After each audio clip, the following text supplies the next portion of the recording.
கொண்ட அனைவருக்கும் என் பணிவான வணக்கங்கள். இன்னைக்கு நம்ம இந்த வீடியோல ராமேஸ்வரத்துல பார்க்க வேண்டிய முக்கியமான ஒரு 12 புண்ணிய ஸ்தலங்களை தான் நம்ம பார்க்க போறோம். அது மட்டும் இல்ல, இந்த புண்ணிய ஸ்தலங்களுக்கு நாங்க எப்படி பயணம் செஞ்சோம், எங்க சாப்பிட்டோம், எங்க தங்கணும், அது மட்டும் இல்ல, இந்த பழமையான புண்ணிய ஸ்தலங்களுடைய அந்த வரலாற்று தகவல்களையும் நீங்க தெரிஞ்சுக்க முடியும். நாங்க முடிஞ்ச அளவுக்கு இந்த கோயில்களுக்கெல்லாம் சென்று வீடியோ கேப்சர் பண்ணியிருக்கோம். அது முக்கியமா இந்த மாதிரி இடத்துக்கெல்லாம் போக முடியாதவங்களுக்கு, வயசானவங்களுக்கு ரொம்ப ரொம்ப பயனுள்ள ஒரு வீடியோவாக இருக்கும் அப்படின்றதுல எந்த ஒரு ஐயப்பாடும் இல்லை. வீடியோக்குள்ள போறதுக்கு முன்னாடி அது என்னென்ன புண்ணிய ஸ்தலங்கள் அப்படின்றத ஹைலைட்டா முதல்ல பார்த்துடலாமா? முதலாவதா நம்ம பார்க்க போறது ஸ்ரீ அருள்மிகு ராமநாத சுவாமி கோயில். இரண்டாவதா ராமர் பாதம்.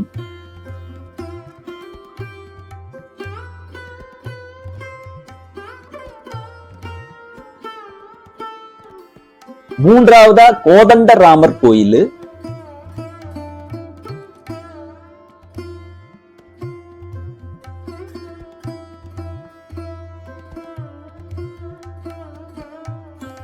நான்காவதா இந்த தனுஷ்கோடியில இருக்கிற அரிச்சல் முனை பீச். இந்த பீச் பக்கத்திலேயே பழங்காலத்து ஒரு பாழடைந்த ஒரு சர்ச் இருக்குங்க. அது வரலாற்று சின்னமாகவே எல்லாரும் போய் சுத்தி பாக்குறாங்க. அதையும் பார்க்கலாம். அதுக்கப்புறம் ராமர் தீர்த்தம் கோயில் பக்கத்திலேயே ஒரு குளம் இருக்கு. அதுல நீராடிட்டு இந்த கோயிலுக்கு போவாங்க. ஐந்தாவதா 5 முகம் கொண்ட அனுமன் டெம்பிள், அதுக்கப்புறம் ஃப்ளோட்டிங் ஸ்டோனு, துளசி பாபா மடம் அப்படின்னு பல பேர்கள் கொண்ட அந்த இடத்துக்கும் போக போறோம். அதுக்கப்புறம் ஸ்ரீ நடராஜர் மந்திர்னு ஒண்ணு இருக்கு, அதையும் நம்ம பார்க்கலாம். அதுக்கப்புறம் லட்சுமண தீர்த்தம்னு ஒரு கோயில் இருக்கு, அதுவும் ஒரு முக்கியமான ஒரு புண்ணிய ஸ்தலம். அப்புறம் பிரம்மாண்டமா எல்லாரும் ஆசைப்படுற அந்த டூரிஸ்ட் ஸ்பாட் பாம்பன் பிரிட்ஜையும் நம்ம பார்க்க போறோம்.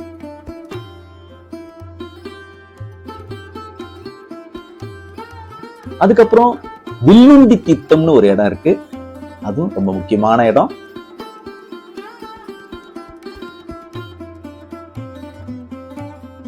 அதுக்கப்புறம் நம்ம ஏபிஜே அப்துல் கலாம் அவர்களுடைய நினைவு இடம் இருக்கு ஒண்ணு, மெமோரியல். அது பாத்தீங்கன்னா ரொம்ப அருமையா இருக்கும். உள்ள போய் பாத்தீங்கன்னா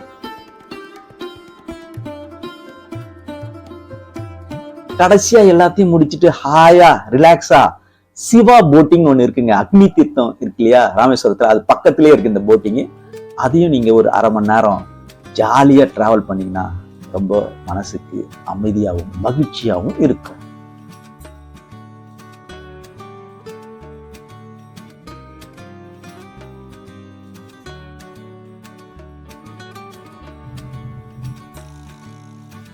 இப்ப நம்ம ஸ்ட்ரெயிட்டா வீடியோக்குள்ள போயிடலாமா? நாங்க ராமேஸ்வரம் போறதுக்கு ரெடி ஆயிட்டோம். நீங்களும் ரெடி ஆயிட்டீங்களா எங்க கூட சேர்ந்து பயணம் பண்ண? இது பாத்தீங்கன்னா சென்னை எக்மோர்ல இருந்து கிளம்புற சேது சூப்பர் ஃபாஸ்ட் எக்ஸ்பிரஸ்.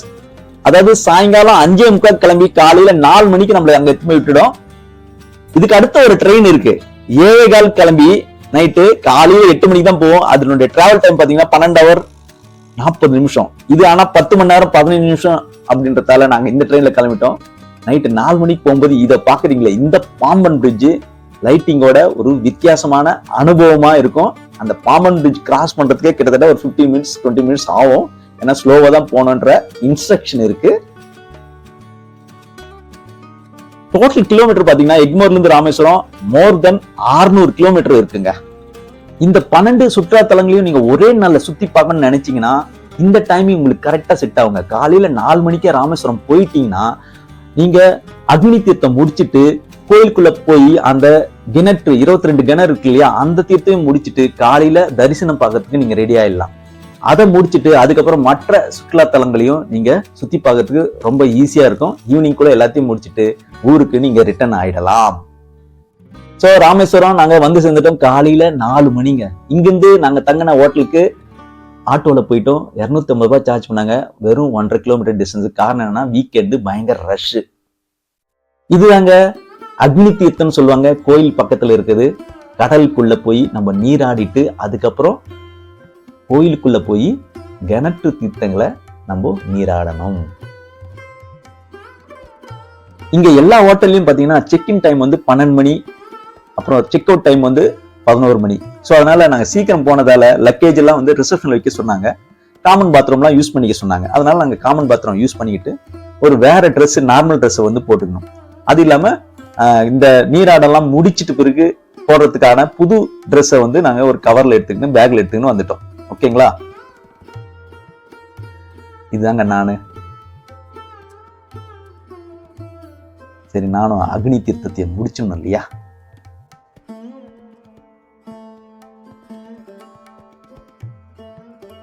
இங்க வந்து பாத்தீங்கன்னா புரட்டாசி மாசம் இந்த அமாவாசை முன்னிட்டு முன்னோர்களின் ஆத்மா வந்து சாந்தி அடைய வேண்டி திதி மற்றும் தர்ப்பண பூஜை வந்து செய்யறதுக்காக பக்தர்கள் வந்து ஏராளமானவர்கள் இங்க வருவாங்க. முக்கியமா வடநாட்டுக்காரெல்லாம் காலையில தான் வந்து குவியறாங்க. ஈவினிங் பாருங்களேன் எவ்வளவு ஃப்ரீயா இருக்கு.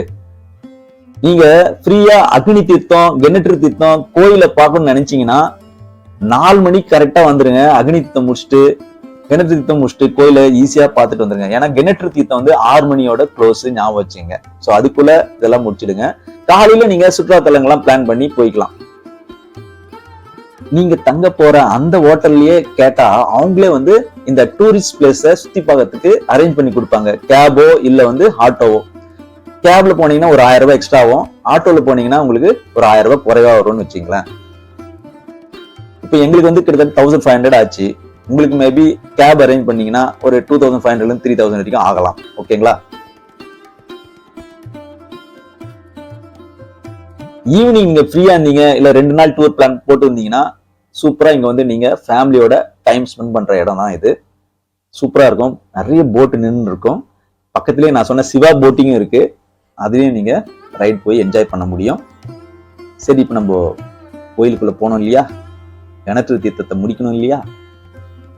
வாங்க, அதுக்குள்ளதான் போறோம். இப்போ கோயிலை நோக்கி. இது கிழக்கு கோபுரம். ராமாயண கால வரலாற்றோடு தொடர்புடைய இந்த ராமேஸ்வரம் பாத்தீங்கன்னா இந்திய ஒருமைப்பாட்டின் ஒரு உறைவிடமாகவே திகழ்கிறது. நம் நாட்டில் உள்ள புண்ணிய சத்திரங்கள் 4 வடக்கே 3 தெற்கே 1 அமைந்துள்ளதோடு ராமேஸ்வரம் மட்டுமே சிவன் தலமாக அமைய பெற்றது. அதுபோல 12 ஜோதிர் லிங்கங்களுக்குள் இத்திருத்தலமும் ஒன்றாக அமைந்துள்ளது. இத்தகைய சிறப்புடைய ராமேஸ்வரம் பாத்தீங்கன்னா மூர்த்தி, தீர்த்தம், ஸ்தலம் ஆகிய முப்பெருமைகளையும் உடைய ஒரு புண்ணிய பூமியாகும். கோயிலுக்குள்ள இருக்கிற அந்த கிணற்று தீர்த்தத்துல குளிக்கிறதுக்கு நம்ம அவ்வளவு ஈஸியா போக முடியாதுங்க. அவ்வளவு ரஷ்ஷா இருக்கும். அதனால ஏஜென்ட்டுக்கும் புரோக்கர்லாம் இருக்காங்க. அவங்க மூலியமா போனீங்கன்னா ஒரு ஆளுக்கு 250 ரூபாய் சார்ஜ் பண்றாங்க. அவங்களே ஒரு குரூப் ஃபார்ம் பண்ணிடுறாங்க. ஒரு ஆளுக்கு 50 பேர் கூட்டிட்டு போயிடுறாங்க. உள்ள கூடவே பக்கெட்டு கயிறுலாம் எடுத்துட்டு வந்துருவாங்க. அதுல மொண்டு நம்ம மேல தெளிச்சிடுவாங்க. கூட நீங்க வாட்டர் பாட்டில் ஏதாவது வாங்கிட்டு போயிட்டீங்கன்னா அதுல நீங்க குடிச்சுக்கிட்டு கூட வரலாம். அது வீட்டுல ரிலேட்டிவ்ஸ், ஃப்ரெண்ட்ஸ்க்கு எல்லாம் கொடுக்கலாம். எவ்வளவு ரஷ் இருக்கு பாருங்களேன். இந்த தீர்த்தம் எல்லாம் முடிச்சுட்டு நீங்க அங்கேயே ட்ரெஸ் மாத்திக்கிட்டனாலும் மாத்திக்கலாம். ஒரு இடம் இருக்கு. இருந்தாலும் லேடிஸ் எல்லாம் கொஞ்சம் சங்கடப்படுவாங்க. சோ அது மாதிரி இருக்கிறவங்க கண்டிப்பா நீங்க பக்கத்திலேயே ஹோட்டல் இருந்ததுன்னா நீங்க அங்க ட்ரெஸ் எல்லாம் மாத்திட்டு அதுக்கப்புறம் சாமி தரிசனம் பண்ணிக்கலாம். ராமேஸ்வரத்துல பாத்தீங்கன்னா தீர்த்தம் ரொம்ப மகிமை வாழ்ந்த ஒரு திருத்தலமாகுங்க. இத்தலத்தில் உள்ளேயும் வெளியிலயும் கிட்டத்தட்ட 53 தீர்த்தங்கள் இருக்கு. கோயிலுக்குள்ள இப்ப நம்ம பார்த்த 22 தீர்த்தங்கள் இருக்கு. மற்ற 31 தீர்த்தங்கள் ராமேஸ்வரத்தை சுற்றியுள்ள பகுதிகளில் அமைந்துள்ளது.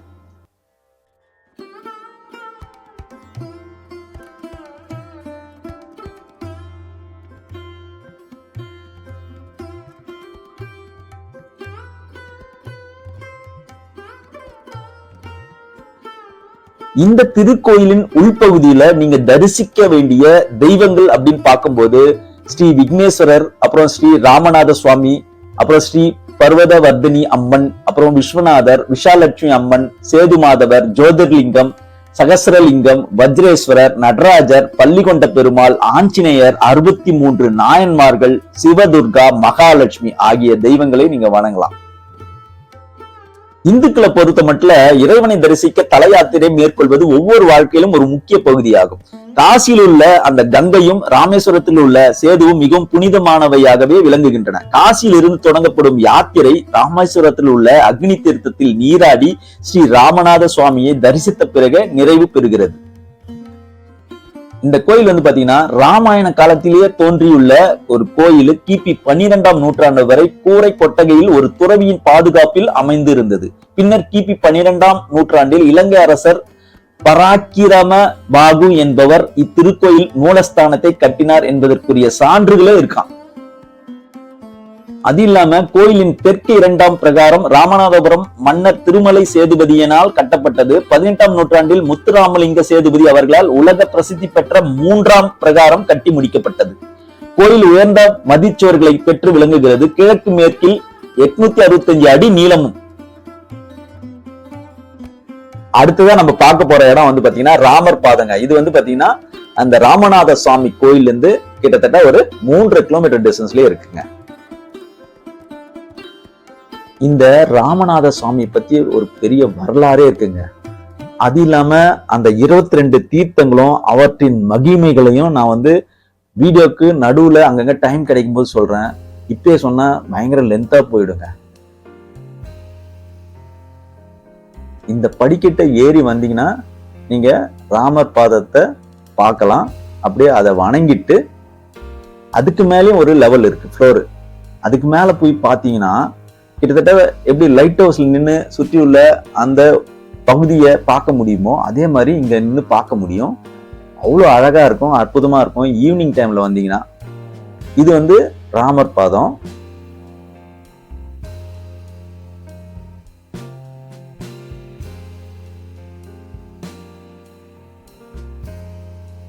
இங்க நீங்க ராமர் பாதத்தை வணங்கிட்டு அதுக்கப்புறம் அதுக்கு மேல நீங்க போய் வியூ பாயிண்ட நீங்க பார்க்கலாம். அது இருக்குல்ல படிக்கட்டு, இது மேல ஏறி போக வேண்டியதுதான். மேல இருந்து பாத்தீங்கன்னா நீங்க அந்த ராமேஸ்வரத்தை மொத்தமா பார்க்க முடியும். இங்கிருந்து அழகான ஒரு வியூ பாயிண்ட்னு சொல்லலாம். இயற்கையான அந்த சூழலை அனுபவிச்சுட்டு போட்டோஸ் வீடியோஸ் எல்லாம் எடுத்துக்கிட்டு அங்கிருந்து நம்ம கிளம்பிடலாம்.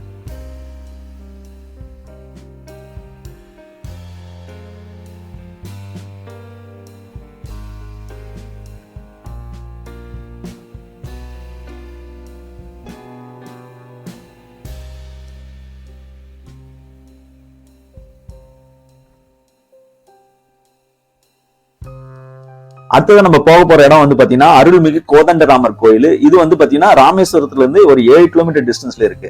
அதாவது இது வந்து அரிச்சல் முனை போற, அதாவது தனுஷ்கோடி போற ரூட் தான். அந்த 7 கிலோமீட்டர் டிஸ்டன்ஸ் லெஃப்ட்ல இப்படி கட் பண்ணி இதான் அந்த கட் பண்ற இடம். கோயில் அது பக்கத்திலே வரும், கடலுக்கு பக்கத்திலே இருக்கும் இந்த கோயிலும்.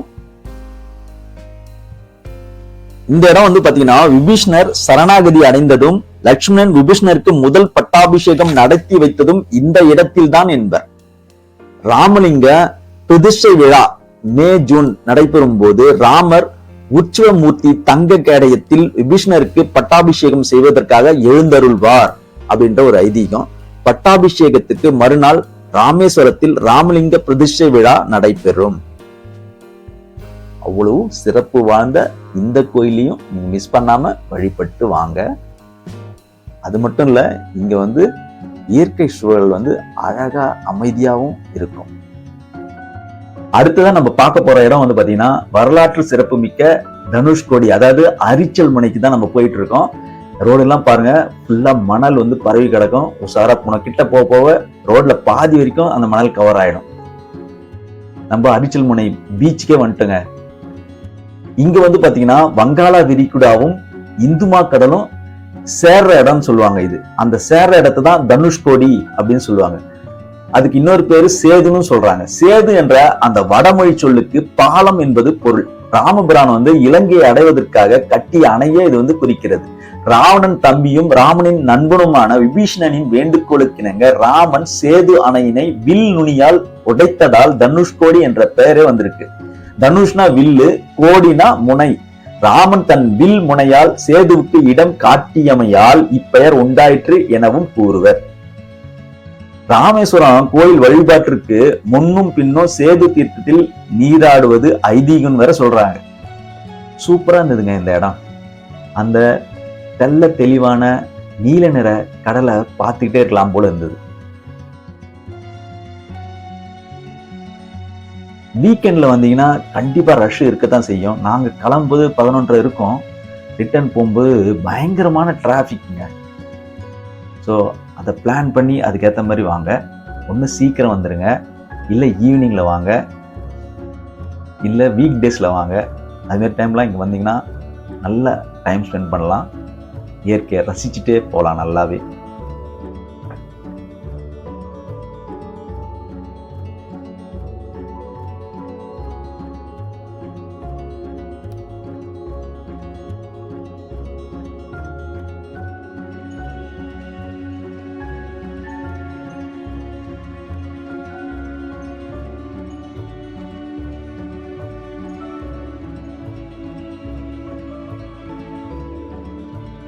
இந்த அரிச்சல் முனை வந்து பாத்தீங்கன்னா ராமேஸ்வரத்துல இருந்து 25 கிலோமீட்டர் டிஸ்டன்ஸ்ல இருக்குங்க. நாங்க ஒரு 1 hour இங்க ஸ்பெண்ட் பண்ணோம். அதுக்கப்புறம் கிளம்பிடலான்னு கிளம்பிட்டோம். காரணம் என்னன்னா டிராபிக் அதிகமாயிட போகுது அப்படின்றதால. பாருங்க நாங்க கிளம்பும்போது எவ்வளவு டிராபிக் அப்படின்னு. அங்க பக்கத்துல தெரியுது பாருங்க, அதாங்க லைட் ஹவுஸ். அந்த லைட் ஹவுஸ்க்கு நாங்க போகல. காரணம் என்ன, அதுக்கும் ஒரு பெரிய கியூ நின்றுட்டு இருந்தது, ரஷ் ஓவரா இருந்தது. அதனால இதுக்கு அடுத்த இடம் ஃப்ரீயா அந்த இடம் வந்து பாத்தீங்கன்னா இந்த பழைய காலத்து ஒரு சர்ச்சு. இதுவும் வரலாற்று சிறப்பு மிக்க ஒரு இடம்னு சொல்றாங்க. இந்த சர்ச்சு மட்டும் இல்லைங்க, இங்க வாழ்ந்த மக்கள், அதாவது தனுஷ்கோடி நகரமே வந்து பாத்தீங்கன்னா 1964 பெரிய புயலால வந்து மொத்தம் ஊரே முழுகிடுச்சு.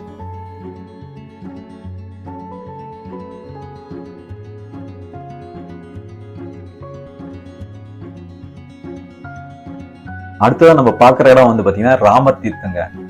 இந்த ராமேஸ்வரத்துல இருக்கிற ஒவ்வொரு தீர்த்தத்துக்கும் ஒவ்வொரு வரலாறு இருக்குன்னு சொல்றாங்க. இதுல புனித நீராடினால் ஒவ்வொரு நன்மைகள் பயக்கும்னு சொல்றாங்க. அதில் முக்கியமான இந்த தீர்த்தம் தான் வந்து இந்த ராமர் தீர்த்தம். இந்த தீர்த்தமானது வந்து பாத்தீங்கன்னா ஏற்கனவே சொன்ன மாதிரி ராமநாத சுவாமி ஆலயத்திலிருந்து மேற்கு கோபுரத்திலிருந்து 1.5 கிலோமீட்டர் டிஸ்டன்ஸ்ல இருக்கு. ராமர் தீர்த்தமானது ராவணனை கொன்று தன் பாவத்தை போக்க ராமபிரனால் வில் அம்பு எய்து உருவாக்கப்பட்டதா சொல்றாங்க. அதன் நினைவாக தான் இந்த ராமர் தீர்த்தம் என்று பெயரே பெற்றது.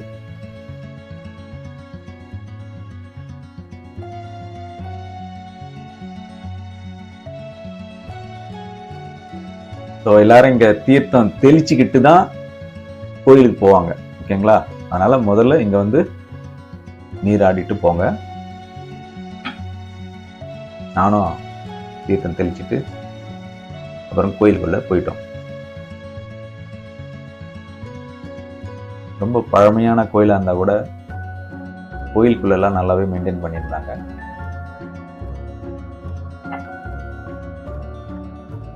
ஸோ இந்த கோயிலெலாம் நீங்க மிஸ் பண்ணிடாம பார்த்துடுங்க. முக்கியமான புனித தலம்.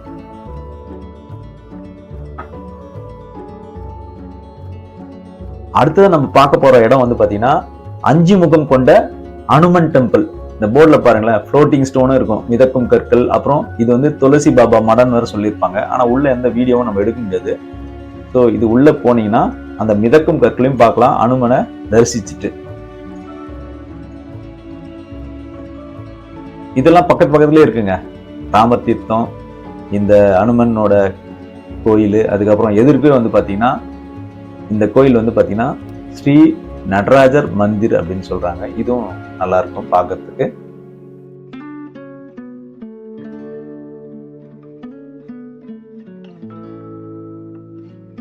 அடுத்ததா நம்ம பார்க்குற இடம் வந்து பாத்தீங்கன்னா லட்சும தீர்த்தங்க. இது அந்த நடராஜர் கோயில்ல இருந்து பக்கத்திலேயே தான்.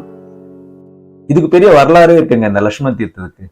அதாவது ராவணன் வந்து சீதையை கடத்தி சென்றதால் ராமர் அவரை கொன்று அதன் பின்பு சீதையை மீட்டு அழைத்து வருவார். ராவணனை வதம் செய்த பாவத்தினை கழிப்பதற்காக லட்சுமணர் வந்து உருவாக்கிய தீர்த்த குளம் தான் இது.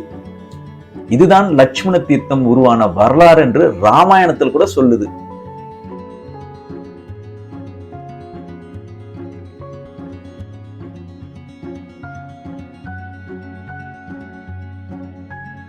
ஸோ இந்த கோயில் இடத்தெல்லாம் பார்த்து முடிக்கும் போது கரெக்டா மதியானம் 1:30 மணி ஆயிடுச்சுங்க எங்களுக்கு.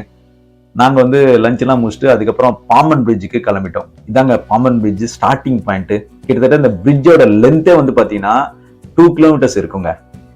இது வந்து ராமேஸ்வரத்துல இருந்து 12 கிலோமீட்டர் டிஸ்டன்ஸ்ல இருக்கு. ஸோ வழியிலே ஓரமா வண்டியை நிறுத்திட்டு தான் நம்ம வந்து அந்த பாம்பன் பிரிட்ஜை பார்க்க முடியும். வீக்கெண்ட்ல கண்டிப்பா டிராபிக் ஆகும், அதையும் ஞாபகம் வச்சுங்க. அருமையா இருக்குங்க, பிரம்மாண்டமாவும் இருக்கும். பாருங்க, பழைய பிரிட்ஜ் இந்த பக்கம் இருக்கு முதல்ல, அதுக்கப்புறம் அந்த பக்கம் பாத்தீங்கன்னா புது பிரிட்ஜ் பெயிண்ட்லாம் அடிச்சு பெருசா இருக்கு இல்லையா, அது புது பிரிட்ஜ்.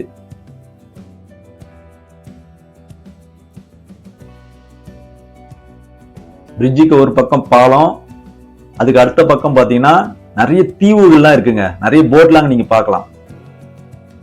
அங்க ஒரே ஒரு ஐலாண்டுக்கு மட்டும், அதாவது ஒரே ஒரு தீவுக்கு மட்டும் போட்டிங் வந்து அலோவ் பண்ணுவாங்க. ஆனா நாங்க போகும்போது அது அலோவ் பண்ணல. காரணம் என்னன்னா அலை அதிகமா இருக்கிறதால அது விடல. அது போத்தனா நீங்க 9 மணிக்கே நீங்க வந்து பிளான் பண்ணணும். 9 to 11 மட்டும் தான் ஆப்ரேட் பண்றாங்க. ஸோ அதை நீங்க அங்க உங்க ஹோட்டல்ல கேட்டா கூட அவங்களே அந்த டீட்டெயிலாம் சொல்லுவாங்க. நீங்க அதுக்கு பயணம் பண்ணாலும் பண்ணலாம். அதுக்கு வந்து காசு வந்து ஒரு ஆளுக்கு 300 ரூபாய் சார்ஜ் பண்றாங்க. இந்த பிரிட்ஜ் பாத்தீங்கன்னா எவ்வளவு பிரம்மாண்டமா இருக்கு. இந்த பழைய பிரிட்ஜை மிஷின் இல்லாம மனுஷங்க தான் இதை ஆப்ரேட் பண்ணிருக்காங்க. இப்ப கட்டின அந்த பிரிட்ஜ் தான் வந்து பாத்தீங்கன்னா ஹைட்ராலிக் ஆப்ரேட்டடா இருக்கு, மிஷின் மூலமா ஆப்ரேட் பண்றது.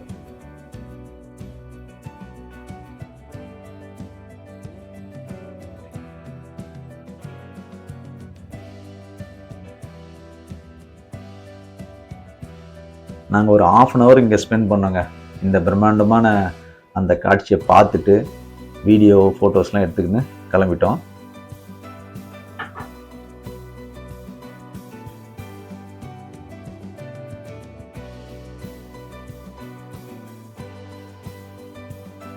அடுத்ததான் நம்ம பார்க்க போற இடம் வந்து பாத்தீங்கன்னா வில்லூன்றி தீர்த்தம், இல்லைன்னா வில்லூண்டி தீர்த்தம் அப்படின்னு சொல்ற இந்த இடத்துக்கு வந்து பாத்தீங்கன்னா ராமேஸ்வரத்துல இருந்து ஒரு 12 கிலோமீட்டர் டிஸ்டன்ஸ்ல இருக்கு. இது எங்க இருக்குன்னா ராமநாதபுரம் மாவட்டத்தின் ராமேஸ்வரம் வட்டத்தில் தங்கச்சிமிடம் ஊராட்சி அருகில் தண்ணீர் ஊற்று என்னும் இடத்தில் வங்காள விரிகுடா கடற்கரையில் அமைந்த புனித தீர்த்த கிணறு ஆகும். இது அங்க இருக்கிற கோயில்.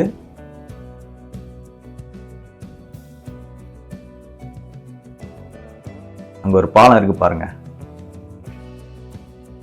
இந்த பாலத்துக்குள்ள நீங்க நடந்து போனீங்கன்னா அந்த எண்டுல ஒரு கிணறு இருக்கு. இது வந்து பாத்தீங்கன்னா ராவணனுடன் போரிட்டு சீதையுடன் ராமேஸ்வரம் திரும்பிய ராமனுடன் சென்று கொண்டிருந்த போது சீதா பிராட்டிக்கு தண்ணீர் தாகம் எடுத்த போது ராமன் தன் கையில் இருந்த வில்லை ஊன்றி அதிலிருந்து பீரிட்ட நீரை கொண்டு தாகத்தை தணித்துள்ளான். இதனால் தான் இந்த இடத்துக்கு வில்லூண்டி தீர்த்தம் என்று பெயர் பெற்றது.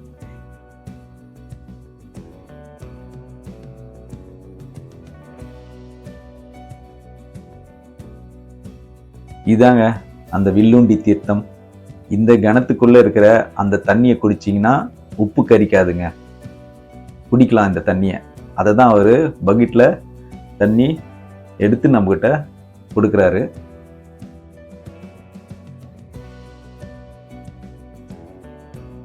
நாங்களும் குடிச்சு பார்த்தோம்.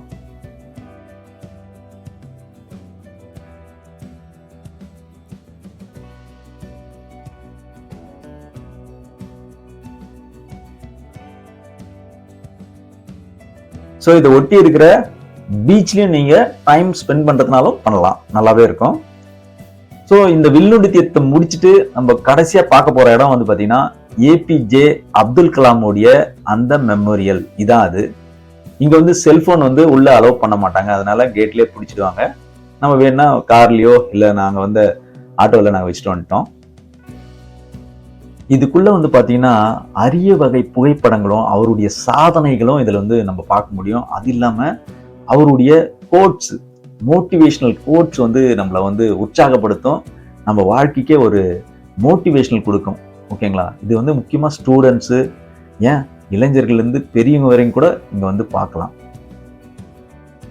கடைசியா எல்லாமே முடிச்சுட்டோங்க. கடைசியா நம்ம பார்க்க போற இடம் வந்து போட்டிங்க. ஆயா ரிலாக்ஸா டயர்டா இருந்ததுன்னா கடைசியா இதை சூஸ் பண்ணுங்க. 6 மணி காலையில 6:30 ஈவினிங் 6:30 வரைக்கும் இந்த போட்டிங் இருக்குங்க.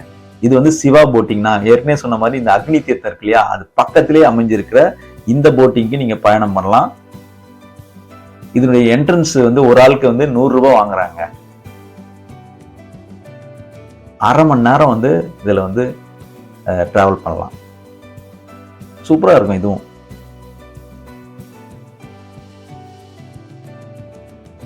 இந்த கடல் அலையை வந்து அந்த அளவுக்கு நம்மள மனசுக்கு ஒரு அமைதியை தருங்க. சோ அவ்வளவுதாங்க இந்த வீடியோ. இந்த வீடியோ பதிவு உங்களுக்கு பிடிச்சிருந்ததுன்னா லைக் பண்ணுங்க, சப்ஸ்கிரைப் பண்ணுங்க, உங்க ஃப்ரெண்ட்ஸ் ஃபேமிலிக்கெல்லாம் ஷேர் பண்ணுங்க, கூடவே பெல் நோட்டிபிகேஷனும் தட்டி விடுங்க. அப்பதான் நான் அடுத்தடுத்து போடுற வீடியோ உங்களுக்கு வந்து சேரும். நன்றி, வணக்கம்.